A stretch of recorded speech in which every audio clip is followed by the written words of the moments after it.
السلام علیکم ورحمۃ اللہ وبرکاتہ۔ دوستو، آج ہم بات کریں گے خاموشی کے بارے میں کہ خاموشی کیا ہے۔ خاموشی بہت کچھ کہتی ہے۔ خاموشی عقل مند کا زیور اور احمق کا بھرم ہے۔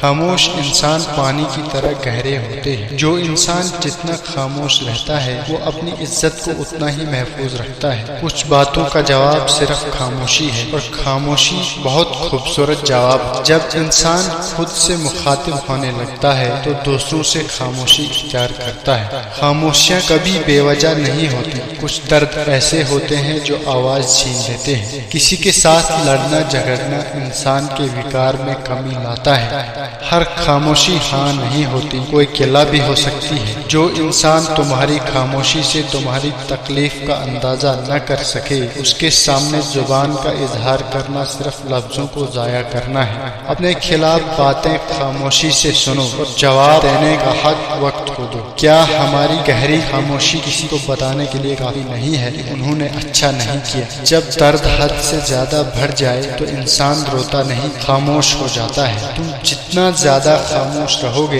اتنا زیادہ سننے کے قابل ہوگے۔ کبھی کبھی حق پر رہنے کے باوجود خاموش رہنا پڑتا ہے، اس لیے نہیں کہ ہم ڈرتے ہیں بلکہ اس لیے کہ ہمیں رشتے بحث سے زیادہ پیارے ہوتے ہیں۔ خاموش رہنا اذیت ہے، خاموش رہنا عبادت ہے، اور خاموش رہنا ایک عظیم نعمت۔ لیکن آخر میں ایک بات ضرور یاد رکھیں دوستو، دو چیزیں انسان کی کمزوری کو ظاہر کرتی ہیں۔ نمبر ایک، جہاں بولنا ہو وہاں خاموش رہنا، اور جہاں خاموش رہنا ہو وہاں بولنا۔ دوستو، اگر آپ کو ہماری ویڈیو پسند آئی ہو تو ویڈیو کو لائک کریں، شیئر کریں، اور ہمارے چینل کو ضرور سبسکرائب کریں، اور ساتھ میں گھنٹی کا نشان بھی دبائیں تاکہ آنے والی ہر ویڈیو آپ تک بآسانی پہنچ سکے۔ دوستو، ملتے ہیں اگلی ویڈیو میں، تب تک کے لیے اپنا خیال رکھیے گا۔ جزاک اللہ، خدا حافظ۔